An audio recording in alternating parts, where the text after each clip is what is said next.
금정찰방으로 가 있는 5개월간 다사는 이제 서학쟁이라는 누명을 벗고 공을 세워서 이제 정조가 다시 지임의 곁으로 돌아오라라는 간절한 정조의 부탁을 받고 내려갔는데 그 5개월 동안 그 금정에서 다산이 한 게 무엇이었습니까? 아까 그 입적 소지 말씀드렸잖아요. 그러니까 이제 하나는 천주교 검거, 둘은 배교의 증거를 글로 이제 남기는 그 작업을 했죠. 사실은 이 사람이 금정찰방에서 뭐 말 목욕시키는 걸 했겠습니까? 그게 금정찰방의 본업이 말 돌보는 건데. 그리고 정부 관리들 지나가다가 마패 내놓고 말내나 그러면 내주고 밥 재워주고 하는 그거 일이거든요. 그 마필 관리하고 하는 그 일인데 거기가 이제 완전히 천주교 소굴이었고 내포죠. 네, 내포 지역이고 금정찰방 영리 중에 천주교 신자들이 많았어요. 너무 많았어요. 그러니까 이제 거기 집어넣는데 그것도 참 재밌어요. 바로 거기서 4km 떨어진 데가 최재공 생가가 있어요. 자기가 나고 자란 자기 바운더리입니다. 그러니까요. 거기다 집어넣은 거예요. 가서. 그러니까 가자마자 이튿날 최 씨들이 찾아와. 최재공 사촌하고 칠촌이 찾아와가지고 뭐 도움이 필요하면 언제든지 뭐 이러고 가거든요. 그러니까 전부 그 울타리 안에서 있었던 거죠. 그래가지고 처음에 가자마자 제일 먼저 하는 게 그 왜 김복성이라고 하는 천주교 지도자를 이제 체포해가지고 그 자수하는 거죠. 자수해. 체포는 무슨 자수하는 거죠. 저 왔습니다. 저 앞으로는 좋아. 다시는 안 믿겠습니다라고 하는데 제가 찾아보니까 그 4년 전인 1791년에 박종학이라는 사람이 충청도 관찰사를 가가지고 진산 사건 뒤니까 천주교 신자들 일체 검거하는 기록이 있거든요. 그게 정조한테 올린 보고서가 수기라고 해서 이렇게 두꺼운 책이 있습니다. 그 수기에 보니까 이미 이때 김복성이가 검거됐던 천주교 지도자예요. 이미 4년 전에 이 지역에서 검거됐던 놈이 4년 뒤에 저 안 믿을래요 하는 말이 안 되잖아요. 이미 4년 전에 배교한 놈인데 이게 이제 그래가지고 안 믿겠다고 다짐장을 썼길래 석방해 줬습니다. 박종학 보고서에 나오거든요. 그러고 나서 4년 동안 또 열심히 믿다가 다산이 오니까 저 또 안 믿겠습니다 하고 보고한 거예요. 그러고 나서 다산이 아마 그랬겠죠. 약해. 이거 가지고는 약해. 그러니까 보름 뒤에 3명 더 데려오거든요. 우리 같이 반성하겠습니다. 그래가지고 뭐 서학서도 불태울게요. 한번 보는 앞에서 뭐 이렇게 퍼포먼스를 하는 거죠. 그러니까 다산이 다짐장 받고 너 또 하면 혼난다. 풀어줘요. 이게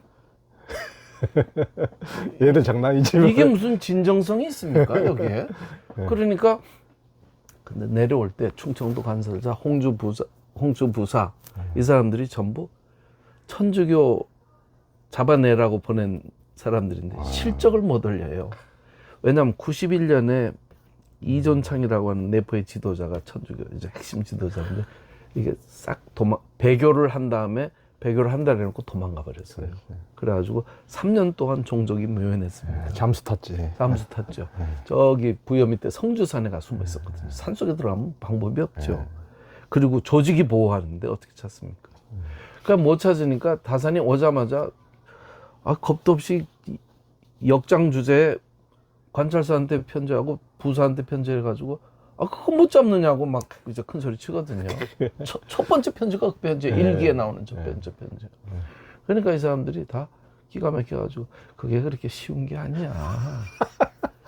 그러면서 뭐라고 이야기했냐면 재밌는 표현이 나와요. 조취서공이라는 표현이 나와요. 걔들이 조취는 뭐냐면 새처럼 모여가지고 왜 이렇게 새들이 모이하면 그렇죠. 새처럼 모여가지고 서공은 쥐처럼 손을 맞잡고 이게 기도한다는 거예요. 산골에 숨어가지고 아무도 모르게 조치서공하는 무리들을 마치 새처럼 새 모임 먹듯이 모여가지고 이렇게 고개 숙이고 쥐처럼 이렇게 앞발을 모으고 앉아가지고 숨어 있는 놈들을 무슨 죄로 잡니? 무슨 수로 잡니? 그렇게 쉽지 않다.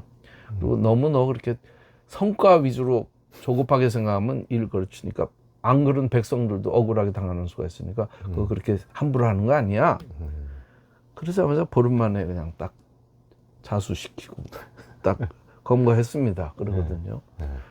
그리고 이제 그러니까 자기가 금정역에 있었던 천주교 조직을 다 검거한 거죠. 쉽게 말해서. 검거한 척한 거죠. 그래가지고 이제 보고서 올리고 오 잘했어. 이게 입적 첫 번째. 그 다음에 이제 핵심 목표는 이존창이거든. 이존창을 잡아야 끝나는 건데 아무도 못 잡고 본 적이 없어요. 아무도. 충청도 관찰사도. 어떻게 해도 안 되는 그런 이존창을 다산이 이제 결국은 잡는데 이 잡는 것도 일기에 보면 이존창이 이응도 안 나옵니다. 전부 성주산의 일로 보고 드립니다. 성주산에 숨어 있었거든요. 전부 이렇게 은폐돼 있어요. 기록이. 그걸 다 찾아보면 이제 그것도 결국은 제가 볼 때는 이제 김복성 이런 조직들이 저쪽하고 연통을 넣어가지고 지금 이렇게 됐으니까 당신이 좀 잡혀줘야 이 일이 끝나겠다. 잡혀주면 놓아준대잖아. 죽는 게 아니거든요. 그래가지고 결국은 다산이 포졸 하나하고 장교 한 명만 데리고 가가지고 자기 표현 그대로 말하면 동이 속에 든 자라 줍듯이 잡아왔다 그랬거든요. 이건 잡아온 게 아니라 물동이 속에 있는 자라 같은. 이거는 그러니까 담합에 의한 자수죠. 근데 이제 검거에 신용을 한. 근데 이제 그거에도 복잡한 사정이 있어요. 그 당시에 주문모가 어디 숨어 있었냐면 충청도 연산 땅에 숨어 있었습니다. 연산 땅에 숨겨놓은 장본인이 이존창이에요. 이존창이 그 지역을 다 장악하고 있어요. 그렇죠. 이존창. 그러니까 정조의 입장에서는 이미 충청도 어딘가 숨어 있다는 정보는 들어갔던 것으로 보여요. 주문모를 잡아야 끝나는 거 아닙니까? 그러니까 이존창을 잡아야 주문모를 알지. 그렇습니다. 그래가지고 이제 그런 건데, 그러니까 이제 정조 다산의 입장에서는 자기가 숨겨놓은 주문모가 아닙니까? 자기가 살려낸 주문모니까 일종의 딜이 있지 않았을까? 이건 제 추정이에요. 뭐 합리적인 추정을 해보는 거죠. 그러니까 이존창한테 너는 신부를 보호하고 네가 옥죄해라. 대신 죽이지는 않도록 결정을 다 합의를 보겠다. 그건 나오지 않습니까? 일기에 보면 왜 잡아주겠다고 해놓고 네가 말한 거 내가 다 지켜줄 테니까 빨리 잡아와 이런 이야기 이제 하는 거 보면 다 그런 담합이 있었던 거거든요. 근데 그게 잘 안 되니까 이제 날짜가 19일인가 하려다가 20 며칠 날 잡고 하는 게 이제 한 일주일 정도 천년이 되거든요. 잡기로 예정한 날짜하고. 아니 3년을 못 잡은 범인을 어떻게 예정하고 잡을 수가 있습니까? 근데 이제 잡기로 예정한 날짜 안 되니까 잡기로 예정한 날짜에 사원부 장령 둘이 내려오고 난리가 치지 않습니까? 이따가 다시 말씀드리겠지만 그런 상황이니까 이제 그래서 이존창을 결국은 이제 잡죠. 그러니까 천주교 조직을 일망타진했습니다. 한 명도 죽인 것도 없고 지도자들은 잡았다 놔주거나 잡아가지고 감옥에 가두는 정도. 그리고는 뭐 매질도 안 하고 그냥 다짐장 받고 반성문 받고 끝냈거든요. 그게 이제 두 번째죠. 그 다음에 이제 소지가 남았죠. 그러니까 서암 강학회를 열어가지고 성호 본류로의 복귀를 선언합니다. 성호 정파로 이제 성호 좌파와 우파가 있으면 좌파가 전부 천주교 신자들이고 우파는 안정복 뭐 이런 사람들이거든요. 다 남인의 골수 정신적 핵심인.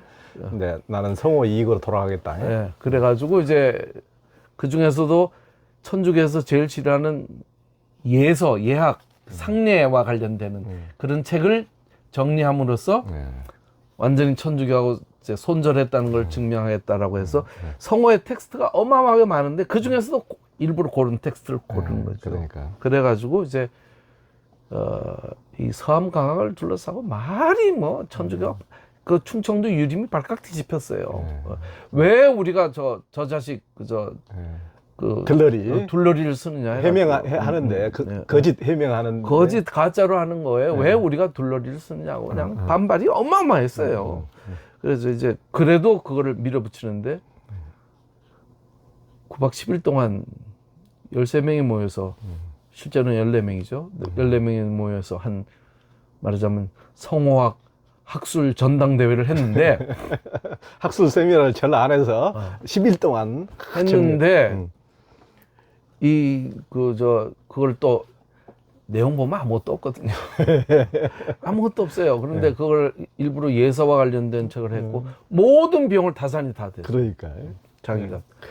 왜냐하면 그거 안 하면 안 되거든요. 그렇죠. 자기 숙제 미션의 첫 번째, 두 번째 미션인데 그걸 억지로 해가지고 이제 안 오겠다는 놈들을 이제 집안하고 연결되는 애들 아니면 뭐 사돈의 팔촌 다 끌어들여가지고 옛날에 내가 네 할아버지를 위해서 이렇게 공을 했는데 안 해올 거야 이 자식아 이런 식으로 이제 13명을 모은 거거든요. 그래가지고 이제 그 자기 친구 아들까지도 이제 끌고 오고 해가지고 이제 한 것이 서함 강학회예요. 그 다음에 이쯤 한번 풀어줄 때가 됐는데 소식이 없거든요. 그러니까 마지막으로 쓴 게 도산 사숙록입니다. 도산 태계 선생을 저는 사숙합니다. 그러니까 유교 이제 이 정파로의 조선의 복귀죠. 유교의 이제 최고의 학자인 태계로 내가 돌아온다. 서학이 아닌 천주교가 아니에요. 이것을 보여주기 위해서. 태계와 성호로 네. 복귀함으로써 제 뜻을 밝히겠습니다. 뭐 명확하죠. 그렇게 해가지고 했죠. 거기다가 뒷날 97년에 나오는 자명서도 이때 이미 가지고 있었어요.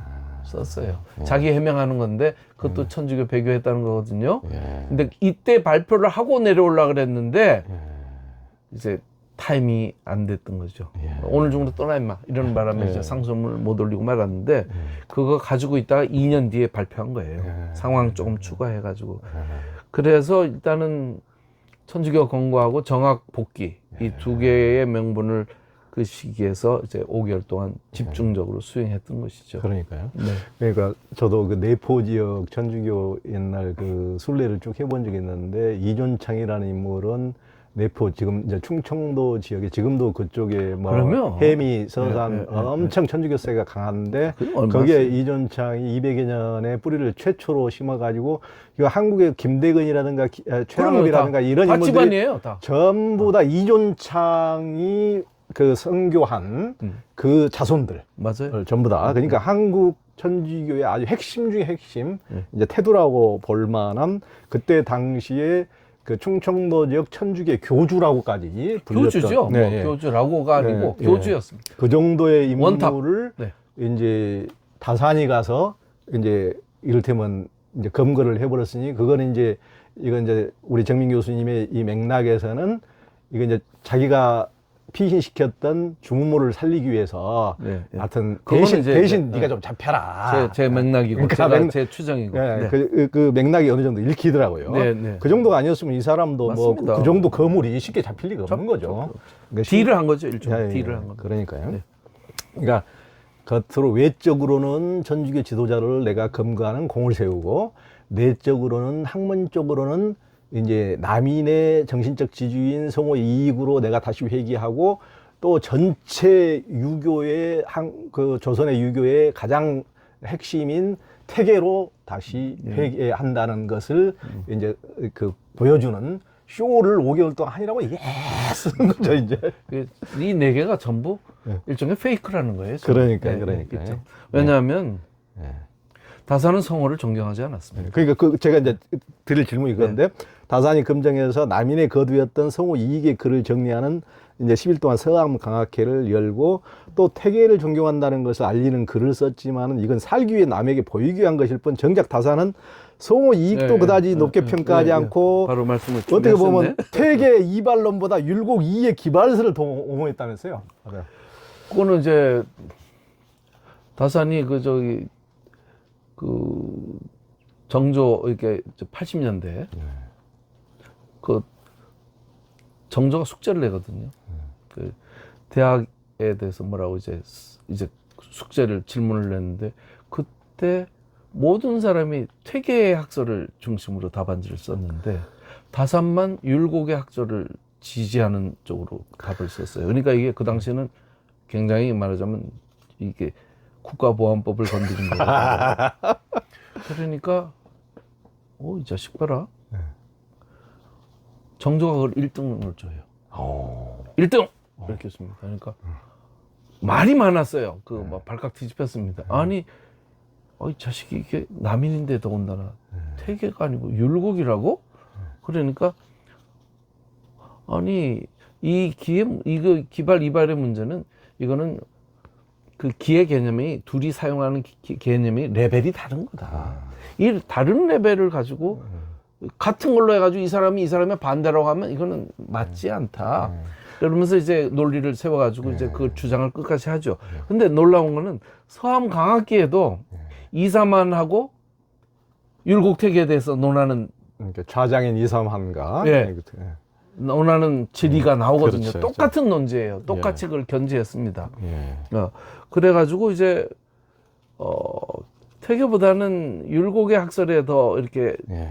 치우치는 그게 이제 서학 쪽의 논리하고 맞아떨어지는 부분이 예. 있기 때문에 그래요. 그 예. 부분은 워낙 복잡한 철학적인 문제니까 그러니까. 제가 말씀드릴 예. 수도 없고. 그러니까 그 대목에서 이제 이 책의 다산의 일기장에서 나오는데, 하여튼 그 서암 강학기에서도 이제 좌장하고 토론하면서 이것은 뭐 태계화 율곡 이의 기발설은 이것은 각자의 이론이 있는 것이 그렇죠. 누가 맞고 틀리는 문제가 맞습니다. 아니지 않느냐, 맞습니다. 이렇게 예. 이사만한테 뭐, 이렇게. 이게 맞으면 이게 틀리는 게 아니라는 거예요. 그렇지, 그렇지. 그러니까 이제 예.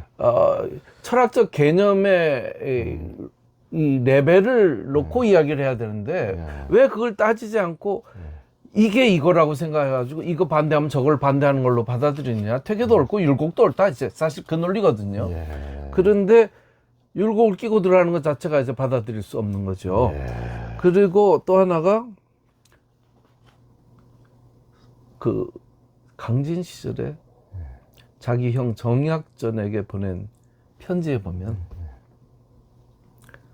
성호 사설은 제가 볼 때는 열에 두세 개도 건질 게 없습니다. 이렇게 편지를 해요. 저보고 쓰라고 하면 뭐 여러 책에 된 거 한두 책이면 끝날 것 같아요. 이렇게 말해요. 왜냐하면 성호의 저서가 다 그래요. 굉장히 뭐 복잡하게 써놓고 남필로 막 저렇게 인용하고 인용했는데 논지가 선명하지 않고 적용이 분명하지를 않아요. 그러니까 지금 나와 있는 그 질서라는 것은 질자는 빠를 질자니까 성호 질서 시리즈가 있지 않습니까? 질서라는 건 뭐냐면 급히 쓴 메모라는 뜻이거든요. 질은 빠른 생각할 때 딱 쓴 메모예요. 그러니까 그런 메모는 어마어마한 분량인데 이거를 본인이 정돈한 논리로 집약하지 않고 메모장만 남기고 죽었단 말이에요. 그러니까 후대에 그걸 다 정리하는 겁니다. 성호 사설도 마찬가지고. 그러니까 독서 비망록이에요. 워낙 해박한 분이니까 어떤 주제가 나오면 누구는 이렇게 말했고 누구는 이렇게 말했고 이거는 이렇게 말했고 이렇게 말했다. 근데 나는 이렇게 생각한다까지는 좋은데 다산이 볼 때는 나는 이렇게 생각한다가 옳지 않다는 거죠. 아는 게 많다는 거예요. 문제가 많다는 겁니다. 그러니까 성호에 대해서는 여러 곳에서 그런 표현을 해요. 대놓고 말하지는 못하고 돌려서 또 자기 형한테 보내는 사적인 편지에서는 그 노골적으로 이렇게 쓰거든요. 그런데 굳이 그 결사적인 반대, 거의 항전의 대우를 뚫고서 서암강학을 지돈 들여가면서 할 무슨 맛이 그런 맛이 있습니까? 존경하지도 않는 분에 대해서. 그런데 이제 다산이 성호를 존경하지 않은 건 아니에요. 왜냐하면 학문하는 방법을 다산은 성호에게서 배웠다고 자기가 입으로 분명히 했거든요. 왜냐하면 성호의 학문의 가장 중요한 것은 질문하는 겁니다. 의문을 제기하는 거죠. 이게 뭐지? 이게 맞나? 사서삼경의 중요한 대목들에 대해서 계속 의문을 제기합니다. 누구는 이렇게 말했고 누구는 이렇게 말했는데 이런 걸 보면 꼭 이렇게만 볼 수는 없지 않을까? 주자에 대해서 계속 의문을 제기하는 스승이에요. 그건 굉장히 중요한 거죠. 남인들의 학문에서 이 토론 문화는 굉장히 중요한 문화입니다. 그렇죠. 전부 강학도 거기서 나오는 거거든요. 왜 천지남 강학도 다 그런 거 아닙니까? 그렇죠. 주어사에서 강학한 것도 그렇죠. 다 토론 문화거든요. 그 토론 문화를 처음으로 정착시킨 것이 성호예요. 그러니까 성호의 글을 보고 젊었을 때 다산이 한 말이 공부는 이렇게 하는 거구나라는 것을 그렇죠. 학문에 큰 바다가 있다는 것을 나는 성호를 보고 처음 알았다고 그렇죠. 했거든. 그러니까 성호를 존경했어요. 그렇죠. 그런데 커서 이제 자세하게 자꾸 내용을 보니까 이 빈틈이 너무 많은 거예요. 그래서 이제 나중에는 좀 그랬는데 그럼에도 불구하고 이제 했는데 그럼 서암과학계에서 성호의 그 예학에 관한 책을 정리했으면 그 예학에 대한 내용이 뭐 좀 나오고 어떻게 정리됐다고 나와야 될 거 아닙니까? 하나도 없어요. 그 안에는 전부. 우리 일과는 어땠고 뭐 각 사람한테 내가 시를 이렇게 주어줬고 1인 1문 1답으로 해가지고 2, 3만 하고 주받은 문답을 하나씩은 다 샘플로 집어넣는데 뭐 아무것도 아닌 내용들을 가지고 이렇게 하거든요. 그러니까 좀 이제 그런 식으로 보면 일종의 이 모든 두 가지도 다 상황 모면을 위한 일종의 고육책이었다. 그래서 저는 제가 책에도 썼습니다만 다사는 아마 자기 생애에서 이 시절이 제일 좀 부끄럽지 않았을까 그러니까. 이런 생각이 듭니다. 왜냐하면 겉다르고 속다른 행보를 했으니까 그렇게 크게 존경하지도 않으면서 그냥 그 책을 굳이 내야 된다고 악을 쓰고 그렇게 진행을 했고 뭐 사숙하지도 않으면서 사숙한다고 쓰는 거죠. 그런 것이 이제 조금 이제 그 말하자면 겉으로 그 단단한 배교의 엄표 속에 배면에 자꾸 그늘이 깔리는 거예요. 그늘이 깔리는 건데 지금까지는 자꾸 이 엄표만 보고 믿어라. 다산이 말했는데 안 믿으면 넌 나쁜 놈이다. 이렇게 이제 말했던 거죠. 강요했고. 그러면 다산이 퇴계나 성호를 존경하지 않으면서도 이런 짓을 했다면 다산은 위선자가 아니냐? 너는 그러니까 다산이 위선자라고 말하는 것이냐? 이렇게 이제 논리가 바로 뛰거든요. 그러면 우리가 존경하는 다산은 어디 가서 찾지? 누가 무슨 어떻게 뒷감당을 하려고 그따위 소리를 해? 이제 항상 그 논리거든요. 그 표피적인 것은 상종하지 마세요, 그럼. 아니 그러니까 이제 뭐 제가 그게 두렵다는 게 아니라 안타깝다는 거죠. 그런 게 이제 뭔가 그런 점이 있을 수 있겠다. 그런 점을 고려해서 보면 이거는 어떻게 해석할 수 있지? 그 다음에 질문이 이렇게 나와야 생산적인 질문이 되는데 그렇죠. 근데 너는 이런 점은 잘 못 본 것 같아. 이렇게 반박을 하고 나와야 되는데 저는 팩트로 이야기를 했으면 이 팩트를 가지고 이야기를 하지 않고 민족의 정기를 가지고 나온단 말이에요. 그러면 이게 참 답답하죠. 그렇죠. 이게 학문하는 사람들은 실체적 진실에 접근하려는 노력을 해야지. 그걸 자기가 이미 결론을 정해놓고 아무 실체하고 상관없이 맞아요. 그렇게 접근하면 그것이 뭐 도구마 뭐 학문의 자세하고는 전혀 별개로 가는 거죠. 그러니까 제가 20년을 다산 자료만 찾아가 돌아다니고 연구하고 공부하고 그 많은 글을 썼는데 그건 뭐가 아쉬워서 제가 뭐 다산을 천주교 신자 만들려고 이 글을 썼겠습니까? 그 천주교 신자 입장에서 볼 때도 별로 유쾌하지 않은 장면이잖아요. 그렇죠. 그러니까 이제 그런 것은 도대체 천주교가 뭐였길래 이렇게까지 모면하려고 벗어나려고 했었을까? 그런데 속으로 벗어나지 못했을까? 이런 질문과 만나서 이것을 설명하는 어떤 경로를 만들어내는 것이 그렇죠. 옳죠. 그게 옳지. 아니라니까. 이렇게 말하면 그래가지고 자꾸 겁주고 윽박질러 가지고 입도 띄지 못하게 하는 것은 그거는 폭력이죠. 그렇죠. 네. 폭력이죠. 학문에서 폭력을 작동하면 안 되죠. 그러니까 학문도 아니고 기자도 아니고 그런 거죠. 그러니까 지금 성호 이후로부터 진짜 다산이 학문하는 법을 질문하는 법을 배우고 우리는 무조건 위교식 어떤 암기식인데 전부 다 옛날 그냥 외우는 그렇습니다. 건데 그렇게 하는 것이 아니고 의문을 가지고 이렇게 하는 거 이제 그것도 참 좋거니와 또 정조의 이렇게 스탠스도 정조라는 사람도 하여튼 유교 국가의 군주인데 이게 항상 그것에 강요받고 이렇게 사림들로부터 이렇게 살아가는 사람인데 그걸 이제 이렇게 다산처럼 뭔가의 기존의 학설은 전부 다 퇴계 그냥 정해진 모범 답안지만 써내는데 이게 전혀 다른 것을 써내면 삐딱하고 위험하게 보지 않고 아주 신선한 걸로 받아들였다는 거. 이게 신선한 이놈. 하여튼 이런 식으로. 그때 정조가 그랬어요. 얘는 지 관점이 있잖아. 그게 이유였거든요. 예, 얘는 예. 지 관점이 분명하잖아. 예. 나머지는 다 베껴쓰기 한 건데 받아쓰기 한 거하고 지 그러니까. 관점이 있는 게 예. 옳고 그르고 간에 나는 이 자기 관점을 만드는 이 프로세스가 나는 가치 있다고 생각한다고 1등을 줘버리거든요. 그러니까 이제 다산의 입장에서는 용기 100배 했는데 그 프로세스의 배경에 그 당시에는 다산의 입장에서는 천주교, 서학의 논리로서 그런 문제를 유학의 논리를 접근할 수 있다라는 생각을 가지고 있을 때거든요. 그러니까 그거를 제시했는데 받아들여졌어요. 그러니까 야 이거 된다. 이게 통한다 이게. 된다 이렇게 생각했던 거죠. 그러니까. 근데 이제 그것도 그러니까 단순히 율곡편이냐 퇴계편이냐 이것도 웃기는 논리죠. 그렇죠. 왜 다산은 율곡의 경로를 통해서 뭔가를 주장했을까? 그럼 그 뒤에 뭐가 있나? 이런 거를 찾아서 이제 그렇죠. 들어가서 그럼 정조는 왜 이걸 이렇게 높였을까? 그러면 그 경로로 해가지고 뭔가를 설명할 수 있는 지점을 만들어야 되는데 그렇게 말하지 않죠. 그러니까. 한때의 실수였다. 뭐 이렇게 말하면 그거는 다산을 오히려 왜곡하는 거죠. 그러니까요. 그 이제 다산 시문집에 나온 이제 글 중에서 다산이 18년 동안 전남 강진에서 유배 살 때보다도 오히려 5개월간 금정찰방으로 있을 때 글이 훨씬 많이 속돼 있다고 하는데 왜 그렇습니까? 그러니까 그 강진에서도 엄청나게 글을 많이 뜻밖이죠. 썼는데. 네.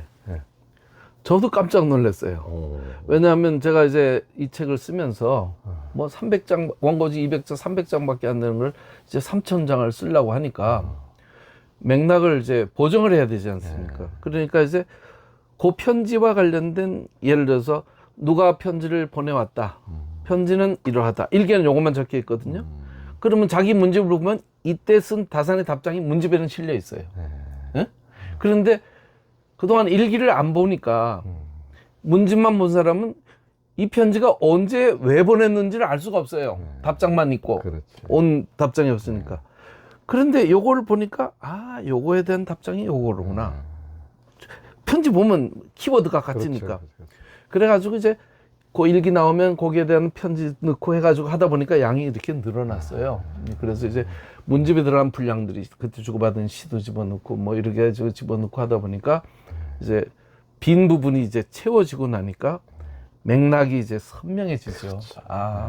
그러니까 이기경이가 돈 빌려달라고 하는 돈 내놓으라고 하는 편지에 대한 그 이기경의 편지는 있지만 다산의 답장은 문집에 있거든요.